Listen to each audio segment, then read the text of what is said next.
So today I'm going to talk about 8 Kindle features that you may not know about. I've owned a Kindle for about a year now, and there's some features that aren't as obvious but very useful. So let's get started. So the first feature is X-Ray. This is where you can get more information about the key people, the places and the ideas in the book, and it gives you a whole timeline of where they're referenced. So if you do want to know more about a particular person, this is a place to go and to learn more about them, just to get more context for when you are reading the book. So when you do have a book open, you select the 3 dots in the top corner and then the X-ray menu option, and you can see a whole list of different references of people, places and ideas where you can learn more about the things in the book. Number 2 is a feature I use all the time, which is the highlight feature. So whenever there's a word or a paragraph that you want to highlight in particular and save for later use or for a later reminder, if you press on a word, hold on for it and drag across the whole paragraph or the sentence, it will give you the option to highlight it. And then these highlights can be accessed later on via the icon at the top of the screen, and you can run through all the different highlights that you've made throughout the book. And the great part is you can actually email them to yourself using the Kindle device. This also applies to the notes, and when you do receive it via email, it'll be sectioned off into different headings so you know exactly where it came from. It's something you can store on your notes app or you can share on social media.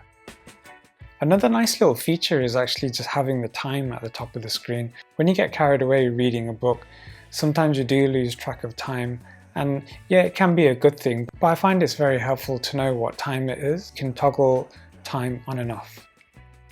Another nice feature is that you can change the display cover on the Kindle to your current book. All you have to do is go to the 3-dot menu in the top right, settings, and then device options.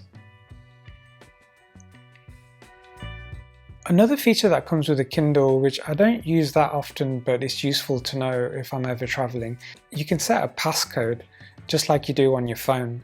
That way you can keep it a little bit more private. Tap the 3 dots in the upper right hand corner, you select settings, device options, and then the device passcode option. And you'll be able to set a numerical code up to 12 digits long.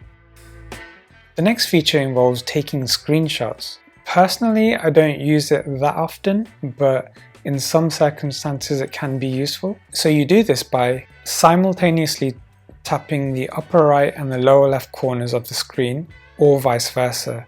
And then you should see a flash, which means the image is saved. And in order to see it, you have to connect your Kindle to your computer and the image appears in the root folder as a PNG file. The next option is the vocabulary builder. I find this a very helpful way of learning new words. So whenever you're reading a book and you long press on a particular word, you can get the dictionary definition for it. And each time you do this, it actually saves it into the vocabulary builder page. And that can be accessed via the 3-dot menu in the top right hand corner. There's a flashcards options at the bottom where once you press it, it runs through all the different words and the definitions where you can revise, rehearse and just learn as you go along. And once you think you've understood it fully, then you can mark it as mastered.